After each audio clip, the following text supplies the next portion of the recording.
기도드리겠습니다. 여호와 하나님은 배우 방패시다. 여호와께서 은혜와 영화를 주시며 정직히 행하는 자에게 좋은 것을 아끼지 아니하실 것입니다.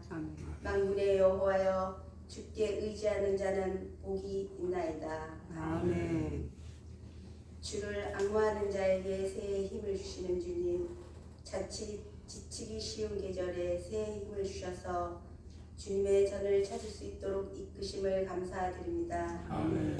육신이 원하는 대로 끌려가지 아니하고 성령에 이끌려 주님 전을 찾았사오니 성령의 단비를 내리셔서 메마른 영혼들이 생기를 얻게 하옵소서. 아멘. 오늘도 주님의 부르심을 받들어 거룩한 성전에서 찬송과 기도로 봉헌을 드릴 때에 계신 곳 하늘에서 영광 중에 받으실 것을 믿습니다. 아멘. 주님, 한 주간의 삶을 돌이켜보면 빛의 자녀로 살지 못하고 어둠에 휩싸인 경우가 많았음을 고백합니다. 불의 앞에서 비굴함을 보일 때도 있었고 거짓으로 성령인 전인 마음을 더럽힐 때도 있었습니다. 죄를 은근슬쩍 용납할 때도 있었고 모든 이익 앞에선 주님의 뜻을 무시해버렸습니다. 주님의 긍휼을 구하오니 용서하여 주옵소서. 아멘. 주님, 이제 오곡백과가 무리 있는 계절이 다가오고 있습니다. 오곡백과가 탐스럽게 있는 자연 앞에서 자연에 아무런 열매를 맺지 못한 부끄러운 모습이 되지 않기를 원합니다. 이제 무더운 계절로 말미암아 다소 느슨했던 신앙을 다소 추슬러 열매 맺는 믿음의 길을 달려갈 수 있는 저희 모두가 되게 하여 주옵소서. 아멘. 오늘도 영적인 부담을 안고 주님의 말씀을 들고 단위에 서신 목사님을 기억하시고 성령의 능력을 붙드셔서 갈급한 영혼에게 생수의 말씀이 되고 길 잃은 영혼들에겐 등불이 되시며 병들고 지친 영혼들에겐 소망과 능력이 되시는 말씀을 전할 수 있게 하여 주옵소서. 아멘. 이미 예배는 시작되었습니다. 빨리 끝나기를 기대하기보다는 은혜 받기를 소원할 수 있는 비전 성도가 되기를 하여 주옵소서. 아멘. 모든 말씀 예수 그리스도 이름으로 기도합니다. 아멘.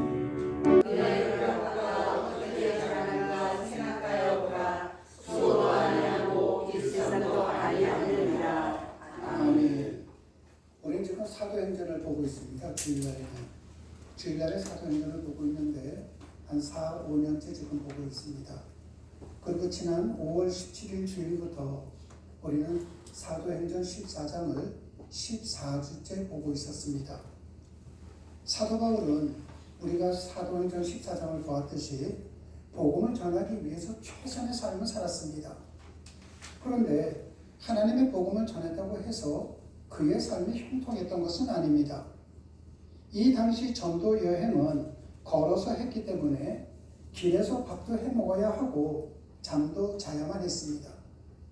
그래서 이 당시에 전도 여행을 하기 위해서는 밥하는 데도 도움을 주고 잠자는 데도 도움을 주고 어떤 일이 있을 때도 도움이 주는 수행원이 필요했습니다. 그런데 같이 가면서 도와주어야 할 수행원이 도중에 무책임하게 집으로 되돌아가 버리고 말았습니다.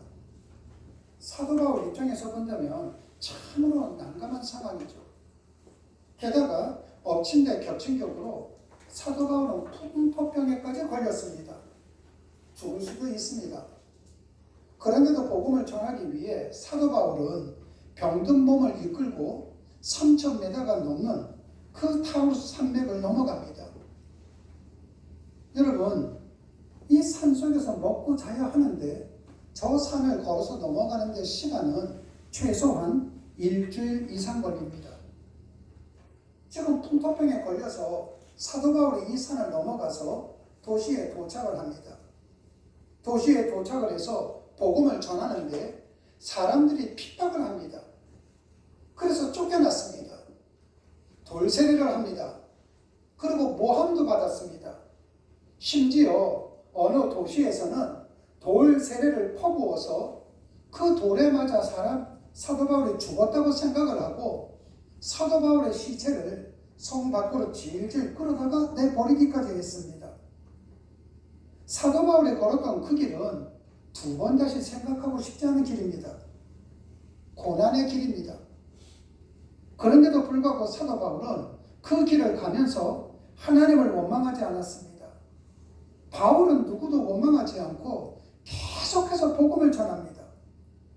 그 바울이 믿는 하나님과 지금 우리가 믿는 하나님은 똑같은 하나님이신데 도대체 바울은 어떻게 그렇게 할 수 있는가?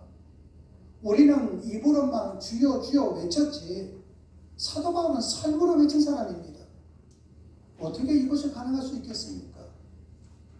우리는 때때로는 신앙생활을 하면서도 나를 드러내려고 했는데 사도 바울은 어떻게 나를 감추면서 하나님을 이렇게 드러내려고 했는가?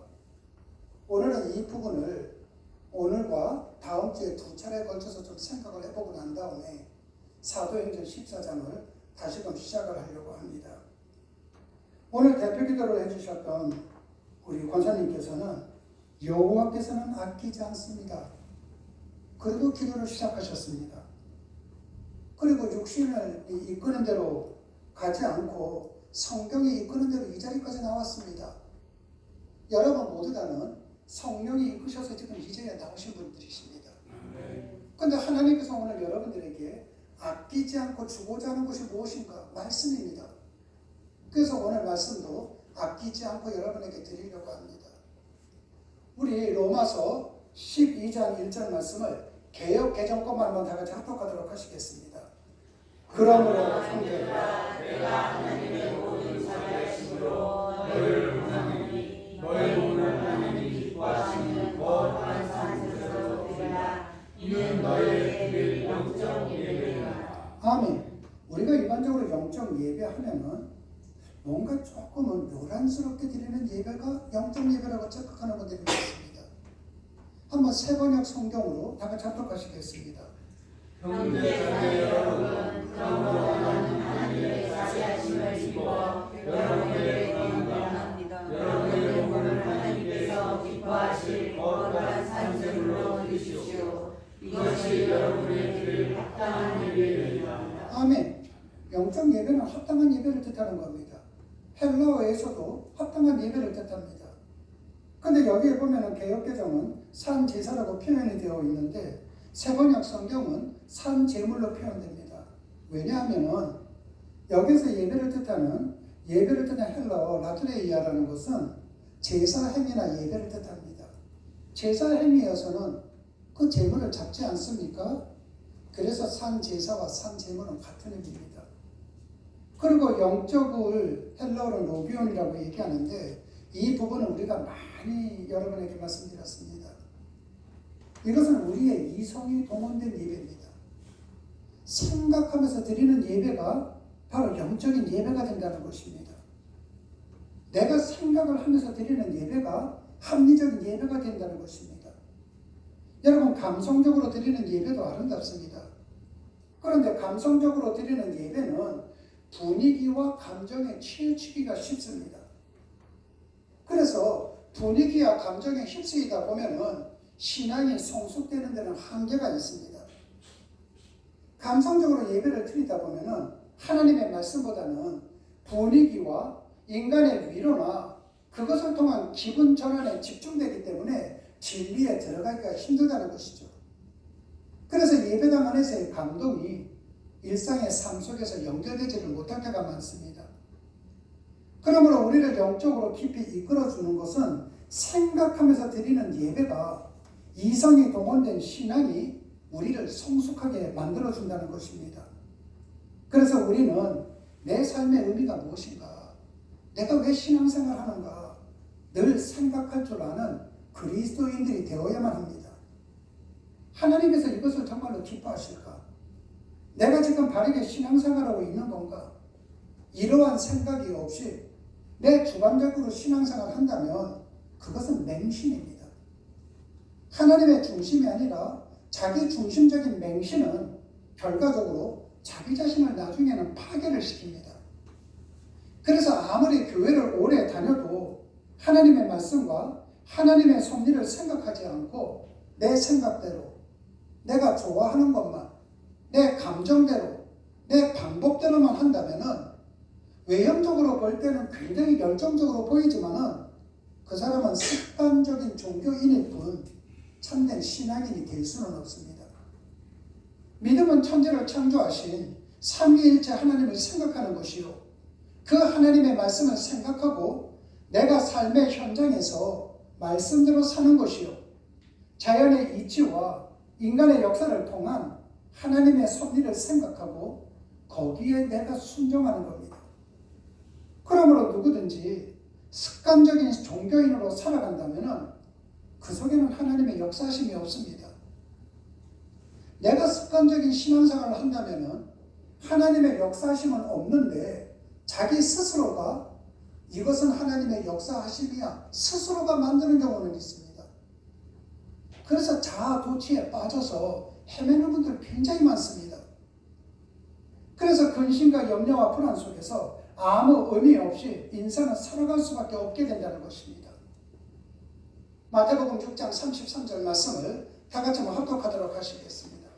그러나 너희는 먼저 그의 나라와 그의 의를 구하라. 그리하면 이 모든 것을 너희에게 더하시리라. 아멘. 여기서 이 모든 것은 먹는 것, 입는 것, 마시는 것의 통칭인 세상 모든 것을 뜻합니다. 그런데 많은 사람들은 이런 생각하는 분들이 많습니다. 내가 하나님을 잘 믿고 싶은데 나는 시간이 없어서 잘 못 믿어. 나는 돈이 없어서 못 믿어. 나는 형편이 안 돼서 하나님을 잘 못 믿는다고 생각하는 사람들이 많습니다.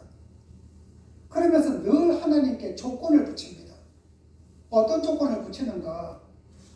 하나님께서 내가 원하는 것을 나에게 주시면은, 내 환경을 바꾸어 주면은, 내 병을 고쳐주면은, 나한테 돈을 주면은 내가 하나님을 더 잘 믿고 하나님께 충성하고 하나님 앞에 더 순종하겠다고 그렇게 조건을 붙이는 분들이 많습니다.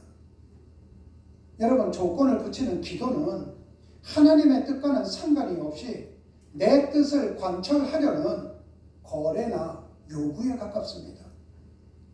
진정한 기도는 내 욕심을 관철하는 것이 아니라 하나님의 뜻에 나를 온전히 복종시키고 하나님 앞에 깊은 신뢰를 쌓아가는 것을 말하는 겁니다. 그러므로 조건을 붙이면 그것은 거래지 성경이 말하는 믿음이 아닙니다.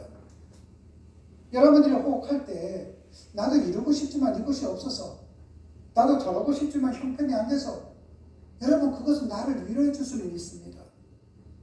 그러나 하나님과는 상관이 없는 겁니다. 하나님께서 우리와 맺기를 원하시는 관계는 조건을 붙이는 거래가 아니라 조건이 없는 믿음의 관계입니다. 이것이 주님께서 우리에게 너희는 먼저 그의 나라와 그의 의를 구하라고 명령하신 까닭입니다. 한마디로 말씀을 드리면 삶의 우선순위를 하나님께 두라는 것입니다. 그래서 어떤 말씀이든 주님께서 주신 말씀에 순종하는 겁니다. 말씀에 순종하는 것뿐만이 아니라 하나님께서 나에게 질병을 주신 환경을 주셨던, 나에게 가난의 환경을 주셨던, 시련의 환경을 주셨던 그 환경에도 순종할 줄 알아야만 된다는 것입니다. 아멘. 그런데 사람들이 하나님을 믿기보다는 하나님께 자꾸만 거래를 하려고 하는 이유가 무엇이겠습니까? 생각 없이 믿기 때문입니다. 마태복음 6장 25절에서 28절 말씀을 제가 한번 봉독해 올리겠습니다. 글씨가 작으니까요. 그러므로 너희에게 이르노니 목숨을 위하여 무엇을 먹을까, 무엇을 마실까, 몸을 위하여 무엇을 입을까 염려하지 말라. 목숨이 음식보다 중하지 아니하며 몸이 의복보다 중하지 아니하냐. 공중의 새를 보라. 심지도 않고 거두지도 않고 창고에 모아 들이지도 아니하되 너희 하늘 아버지께서 기르시나니 너희는 이것들보다 귀하지 아니하냐. 너희 중에 누가 염려함으로 그 키를 한 자라도 더할 수 있겠느냐. 또 너희가 어찌 의복을 위하여 염려하느냐. 들의 백합화가 어떻게 자라는가 생각하여 보라. 수고도 아니하고 길쌈도 아니하니라. 여러분, 세상의 모든 것은 하나님의 통치하에 있습니다. 그래서 하늘의 별과 땅의 모든 생물은 하나님의 뜻과 법칙 안에서 움직이는 겁니다. 그뿐만이 아니라 세상의 모든 권세와 역사의 흐름 또한 하나님의 주권적인 섭리 아래에 있습니다. 그리고 우리의 호흡과 걸음걸이, 그리고 일상의 모든 세밀한 부분까지도 주님의 손길이 우리와 함께 하십니다. 그런데도 그 하나님을 믿는다고 하면서도 자기 자신에게 삶의 우선순위를 두느라고 세상 것에 얽매여서 근심과 불안과 초조로부터 벗어나지 못하는 사람들이 얼마나 많습니까? 왜 내 인생은 이럴까? 남들은 잘 사는데 나는 부모님을 잘못 만난 건 아닐까? 남들은 주식을 할 때에도 펑펑 잘 되는데 나는 주식만 사면 모든 게 이렇게 돼. 하나님 믿지 않는 사람은 로또 복권도 되는데 도둑질 하는 돈도 아니고 나한테 주면은 교회에다가 헌금도 많이 하고 좋을 텐데. 여러분, 이렇게 벗어나지 못하는 사람들 굉장히 많습니다. 그러한 사람들에게 주님께서 오늘 생각하여 보라고 명령하고 계시는 겁니다. 여러분, 저 창공을 하는 새들을 보십시오. 저 새들이 먹을 것을 위해 씨를 뿌립니까? 안 뿌립니다. 가을이면 추수해서 1년 먹을 양식을 창고에 쌓아둡니까? 전혀 그렇게 하지 않습니다. 하지만 씨도 뿌리지 않고 추수도 하지 않지만 새들은 하나님의 섭리 속에서 아무 근심 없이 하루하루를 최선을 다해서 살아갑니다. 이것을 한번 깊이 생각해 보라고 주님께서 말씀하시는 것입니다. 들에 피어있는 꽃들을 보십시오. 얼마나 아름답습니까? 그런데 그 꽃들이 자기 꽃의 색깔을 입히기 위해 문방구에 가서 물감을 구하러 다니는 수고를 합니까? 안 합니다. 꽃들은 물감을 스스로 구하러 다니지 않습니다. 게다가 꽃들은 새들과는 달리 어디에 움직이지도 못합니다. 제자리에 그대로 있으면서도 형형색색 아름다운 꽃을 피웁니다. 마태복음 6장 29절에서 30절 말씀 한번 다 같이 합독하시겠습니다. 그러나 내가 너희에게 말하노니 솔로몬의 모든 영광으로 이룬 것이 꽃하나 같지 못하였느니라. 오늘 이따가 내 아궁이에 던져지는 들불도 하나님께 계실 것을 하며 너희가 아니냐 믿음이 작은 자라. 아멘. 꽃이 아무리 형형색색 아름답게 핀다 할지라도 언젠가는 시듭니다. 시들면은 사람들은 그것을 갖다가 아궁이에 집어넣잖아요. 부귀영화의 상징인 솔로몬의 옷은 참으로 화려하다고 합니다. 그러나 아무리 화려하다 한들 생명이 없는 옷감이 어떻게 생명이 있는 꽃의 아름다움을 따라갈 수 있겠습니까? 그러나 그토록 아름다운 꽃도 좀 전에 말씀드렸던 것처럼 천년 만년 피는 것 절대로 아닙니다.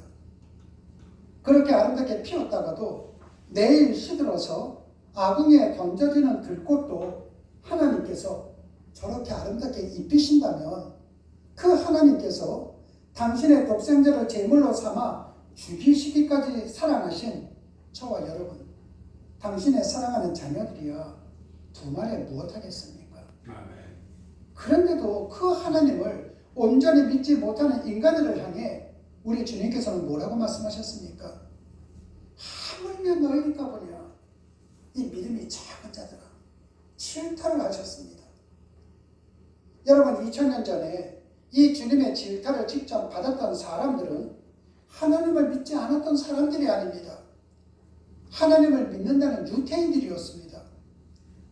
그런데도 왜 그들의 믿음은 예수님의 질타를 받을 정도로 작은 믿음이었겠는가? 이유는 간단합니다. 하나님을 믿는다고 하면서도 생각하지 않고 믿기 때문입니다. 내가 하나님 앞에 생각하면서 믿는 것이 아니라 내가 흥분하면은 그것을 성령 충만이라고 착각하기 때문입니다. 하나님을 믿으면서도 성경 속에서 말씀하신 하나님을 믿는 것이 아니라 내 생각 속에 있는 하나님을 믿었기 때문입니다. 여러분, 많은 사람들이 성경 속에 있는 하나님을 믿는 것이 아니라 자기 생각 속에 있는 하나님을 믿는 사람들이 많습니다. 하나님은 이런 분이야. 하나님은 나한테 복 주시는 분이야. 하나님은 내 하나님이요, 너의 하나님이요, 우리의 하나님이십니다. 근데도 내 하나님밖에 모릅니다. 그 이유가 뭔 줄 아십니까? 첫 번째는 생각 없이 하나님을 믿기 때문이요. 두 번째는 성경 말씀을 모르기 때문에 그렇습니다. 그래서 주님께서는 한번 생각해보라고 말씀하신 겁니다. 글씨가 작지만은 다 같이 한번 합독하도록 하시겠습니다.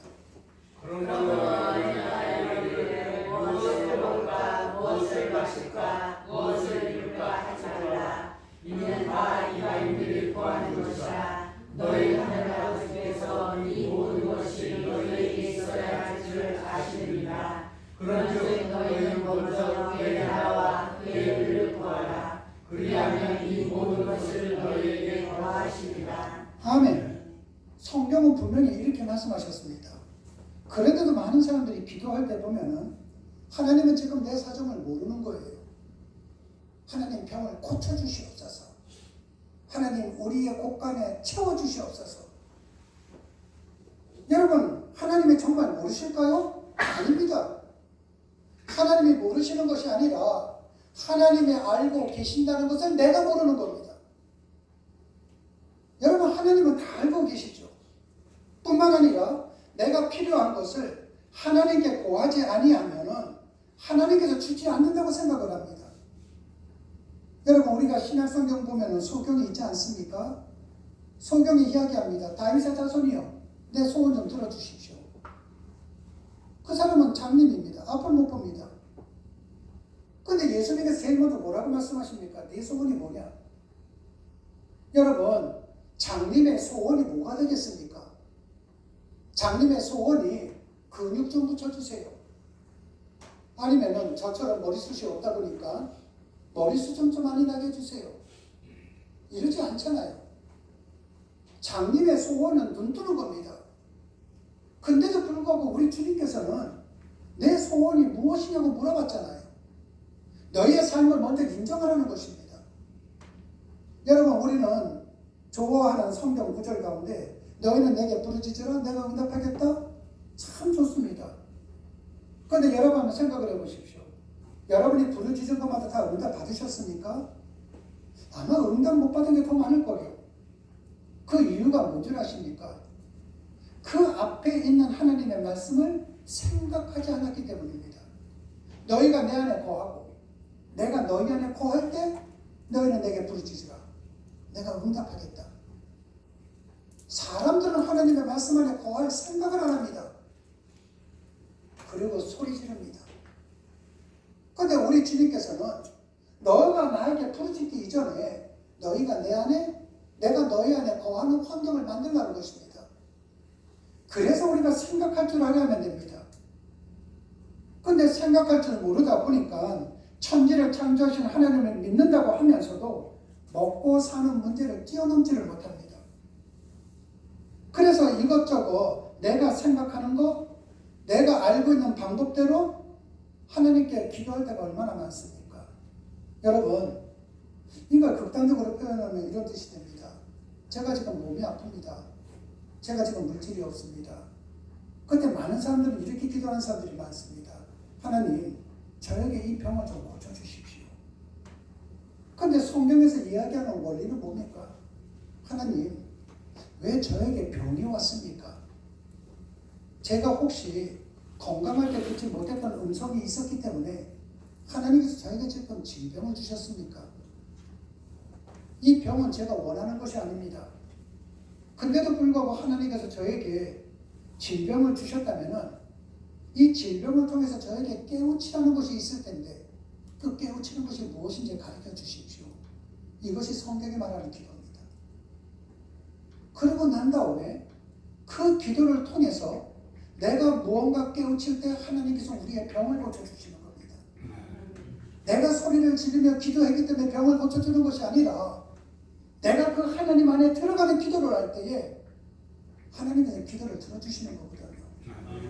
우리가 사도행전을 볼 때 그거 여러분 기억나십니까? 사도 바울이 앞을 못 보는 게 됐습니다. 그러고 난 다음에 집가라는 곳에 가서 이제 있었습니다. 그때 바울이 기도를 하죠. 그때 우리 주님께서 아나니아에게 뭐라고 얘기합니까? 우리 한글 성경에는 없지만은 헬라어 성경에는 감탄사 이두가 있다고 했습니다. 아나니아야, 봐봐. 지금 사도 바울이 기도를 하는데 눈뜨게 해달라고 기도하는 게 아니야. 자기 존재감을 위해서 기도해. 하나님, 내가 지금 앞을 못 보고 있는데 하나님의 뜻이 무엇입니까? 그런 기도를 할 때 주님께서는요, 감동을 받으신 겁니다. 그래서 아나니아의 손에 능력이 있기 때문에 사도 바울이 다시 보게 된 것이 아니라 감동을 받은 하나님께서 아나니아의 손을 도구로 삼아서 바울의 눈을 다시 보게 한 거잖아요. 그때 다시 보게 됐을 때가 헬라어로 아나블레폰이라고 얘기합니다. 지금까지는 사도 바울이 세상을 보는 눈을 갖고 있었는데 하늘을 보는 눈이 되었다는 것입니다. 여러분, 우리가 생각할 줄 아는 그리스도인이 된다면 여러분 모두 다는 세상을 보는 눈만 갖는 것이 아니라 아나블레폰, 하나님을 보는 눈도 갖게 된다는 것입니다. 그때 부르짖는 겁니다. 분위기로 환경을 통해서 부르짖는 것이 아니라 아무도 없는 허벌판이라 할지라도 내가 존재감을 하나님 앞에 드리는 기도를 할 때에 내 소원이 현실화가 된다는 것입니다. 여러분, 기도는 무엇입니까? 하늘의 뜻이 나를 통해 이 땅에서 이루어지기를 간구하는 겁니다. 그러기 위해서 내 생각을 묵는 것이 기도입니다. 내 계획을 묵는 것이 기도입니다. 하나님의 의를 구하기 위해 내 뜻을 묵는 것이 기도입니다. 그래서 예수님께서도 분명히 너희에게 있어야 할 것을 너희들이 믿는 하나님 아버지께서는 먼저 알고 계신다고 분명히 말씀하셨습니다. 여러분, 하나님은요, 우리의 모든 것을 알고 계신답니다. 우리 주님께서 그렇게 말씀하셨습니다. 그래서 그 주님께서 우리에게 어떤 기도를 가르쳐 주셨습니까? 하늘의 뜻이 우리를 통해 이 땅에서 이루어지이다. 여기서부터 우리의 믿음이 시작되어야만 된다는 것입니다. 하나님은 내 몸이 아픈 것 아십니다. 하나님은 내 가난을 아십니다. 하나님은 내 근심과 걱정을 아십니다. 하나님은 내가 바라는 것이 무엇인지 아십니다. 하나님 모르시는 것 아닙니다. 다 알고 있습니다. 나에게 있어야 할 것을 알지 못하는 하나님이라면 그 하나님이 어떻게 전능하신 하나님일 수 있겠습니까? 내가 고하지 않으면 내 사정을 알지 못하는 하나님이라면 우리가 그 하나님 어떻게 믿겠습니까? 내가 내 사정을 하나님 앞에 고했더니만 하나님께서 그래? 난 여지껏 모르고 있었네. 우리 하나님이 그런 분이십니까? 아닙니다. 우리 하나님은 나도 모르는 내 머리털까지 다 몇 개인지 아시는 분이십니다. 나보다도 내 사정을 더 잘 아시는 분이시라는 겁니다. 그럼에도 불구하고 우리는 왜 그렇게 잘못된 길을 걸어가는가 생각하지 않기 때문입니다. 우리는 몇 차례에 걸쳐서 시간에 대해서 본 적이 있습니다. 하나님의 시간은 헬라어로 카이로스라고 얘기합니다. 그리고 인간의 시간은 크로노스라고 이야기를 합니다. 그런데 오늘은 8월 23일이죠. 8월 23일 이것은 인간의 시간인 크로노스입니다. 그리고 우리가 40일 작전 기도할 수 있고 다니엘 21일 작전 기도할 수도 있습니다. 이때 21일이든 40일이든 이것 또한 인간의 시간인 크로노스입니다. 그러나 우리가 인간의 시간을 정해놓고 40일을 작전 기도하지만 하나님의 응답은 크로노스 때 오는 것이 아니라 카이로스 때 오는 것입니다. 여러분, 모든 사람은 내가 살고 있는 인생임에도 불구하고 내가 언제 죽을지 아무도 모릅니다. 그 죽음의 시간, 그것은 하나님의 시간인 카이로스입니다. 그래서 죽음의 시간은 인간이 임의대로 결정하지를 못합니다. 하나님의 절대 주권 시간이죠.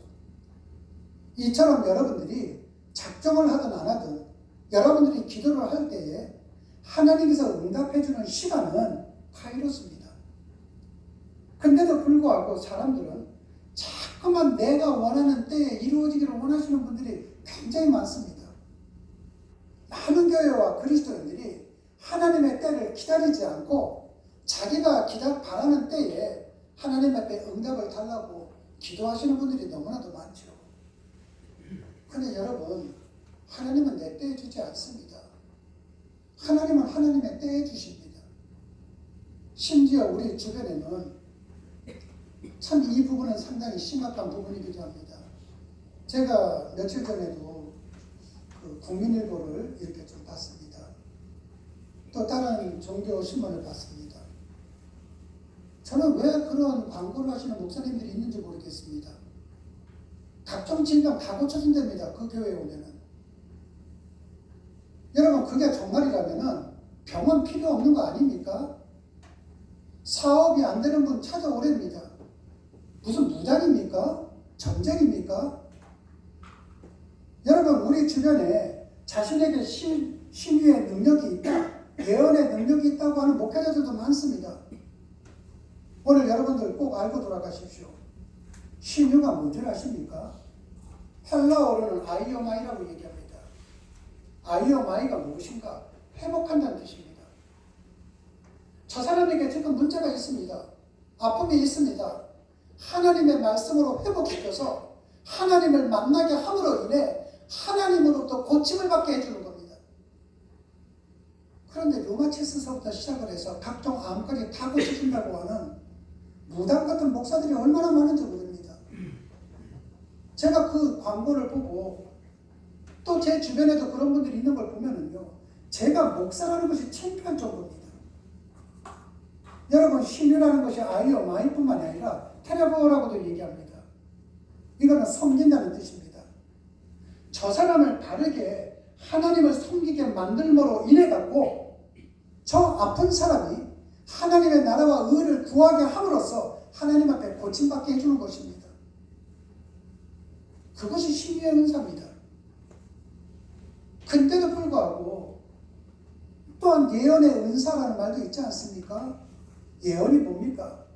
점쟁이처럼 앞으로 이렇게 될 것이 아니라 맡길 예자 말씀 원자입니다. 말씀을 맡은 자라는 뜻입니다.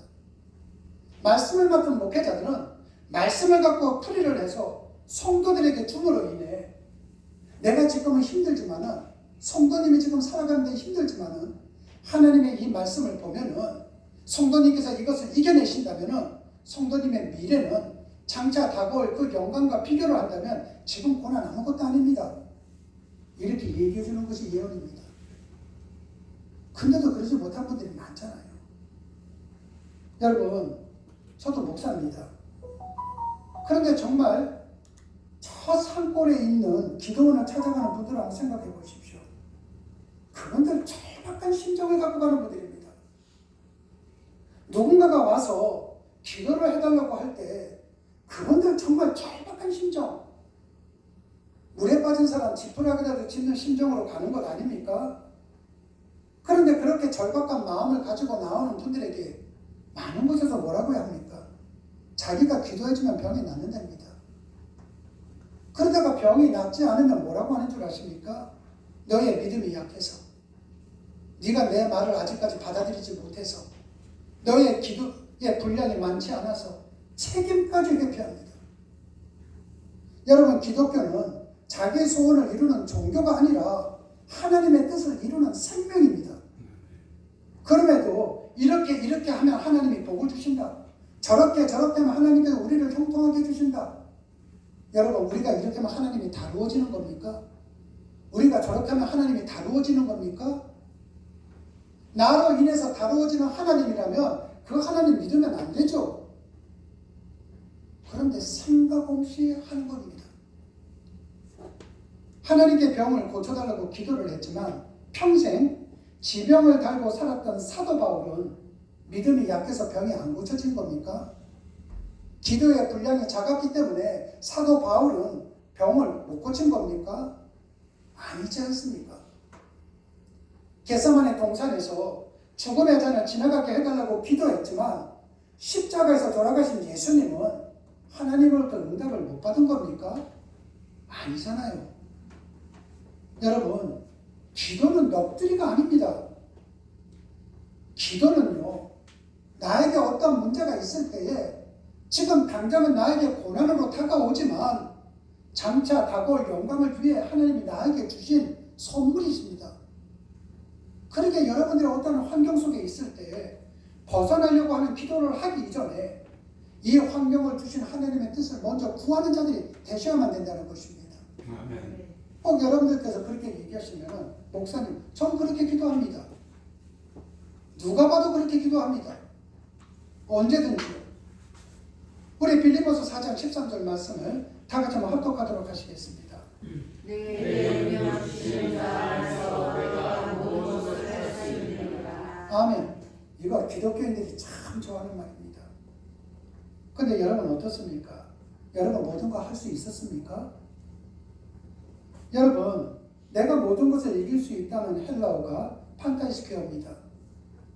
근데 이 판타이스케어는 모든 것을 이길 수 있다는 뜻입니다. 그러므로 헬라어를 그대로 한다면 이 구절의 참된 의미는 내 안에 거하는 분의 능력으로 나는 무슨 일이든 겪을 준비가 되어 있습니다. 내게 능력 주시는 분 안에서 나는 어떤 상황이든 어떤 환경이든 하나님의 능력이 나와 함께 하시기 때문에 나는 이길 수 있습니다. 견딜 수 있습니다. 이 뜻입니다. 그래서 우리 주님께서도 내 뜻대로 하지 마시고 하나님의 뜻대로 하시라고 끝까지 순종하셨기 때문에 죽음을 이기신 겁니다.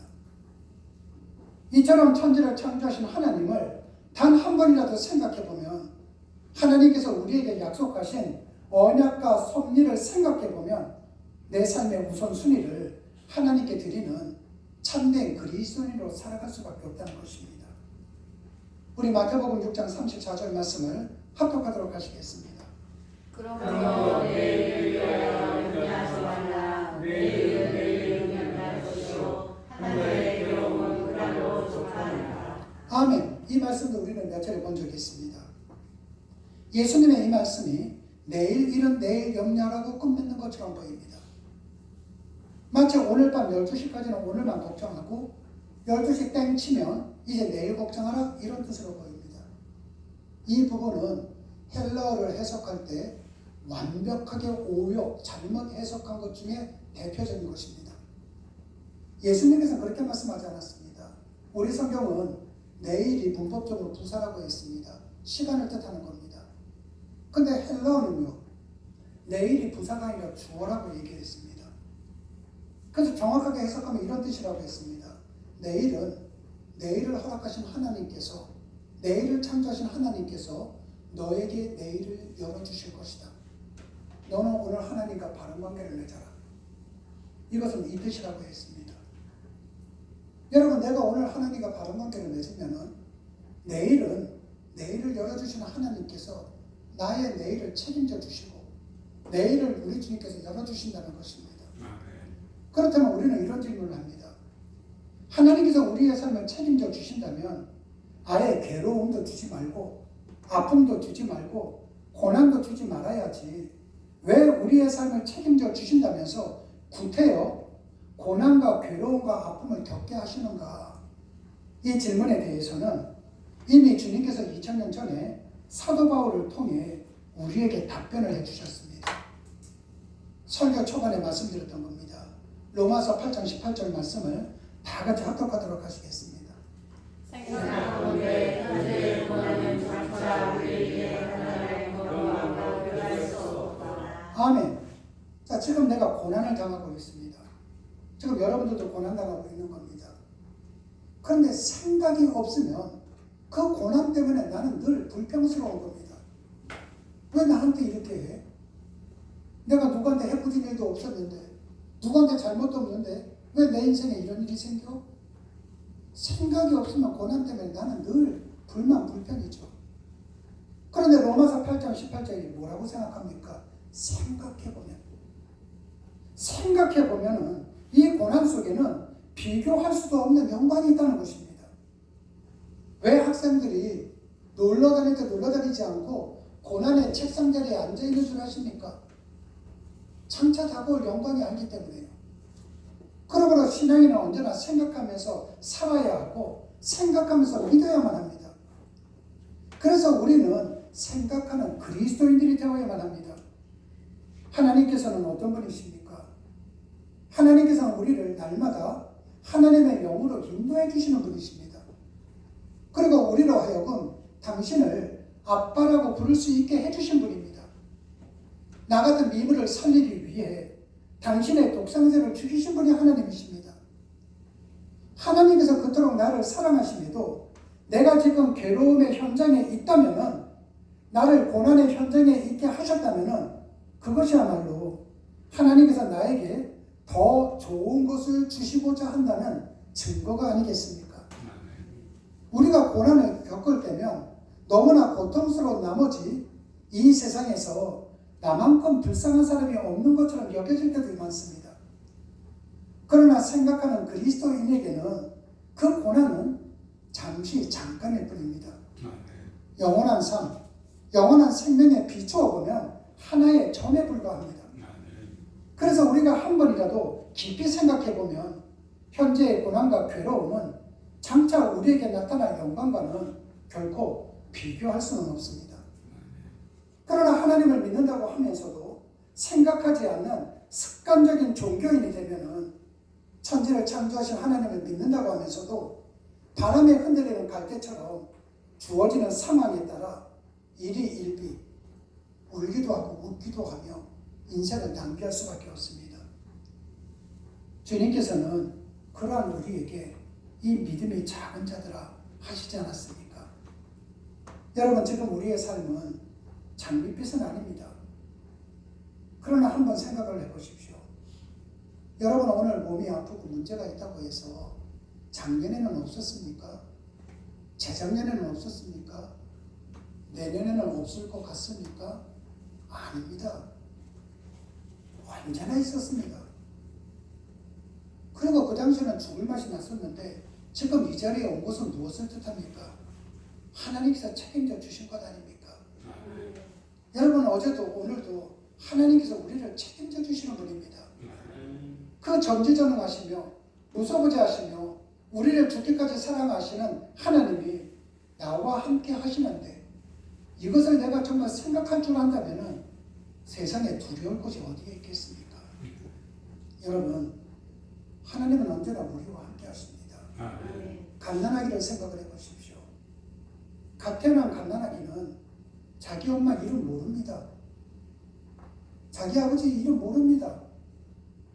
아이가 아무것도 모른다 할지라도 부모님은 옆에서 의식주를 책임져 줍니다.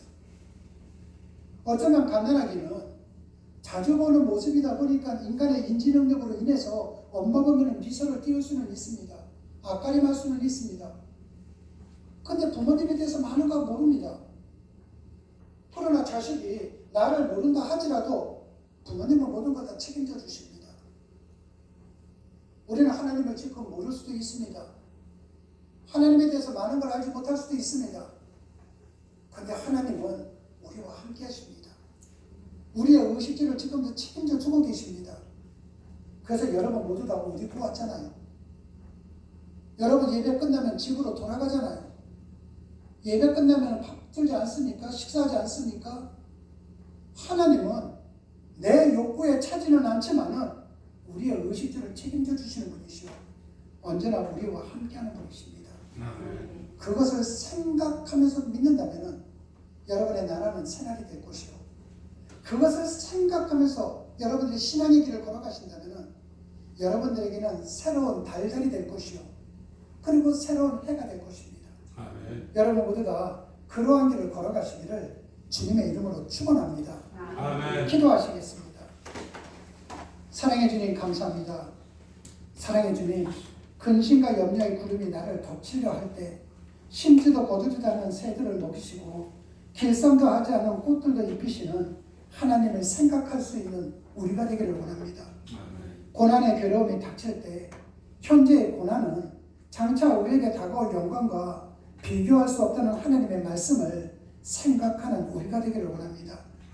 당장 내 눈에 보이지 않아도 하나님께서 내 삶을 통해 시간과 공간을 초월해서 이루는 하나님의 섭리를 늘 생각하는 우리가 되기를 원합니다. 아멘. 매일매일 생각하는 그리스도인이 되어서 언제 어디서나 내 삶의 우선순위를 하나님께 드리며 살아갈 수 있는 우리가 될 수 있도록 복을 내려 주시옵소서. 아멘. 그래야 우리의 삶을 통해 이 시대의 역사 속에 하나님의 뜻이 이루어지게 하시고 하나님께서 허락해 주신 우리의 인생 시간이 주님 안에서 명실상부한 새날들로 이어나갈 수 있도록 복을 내려 주시옵소서.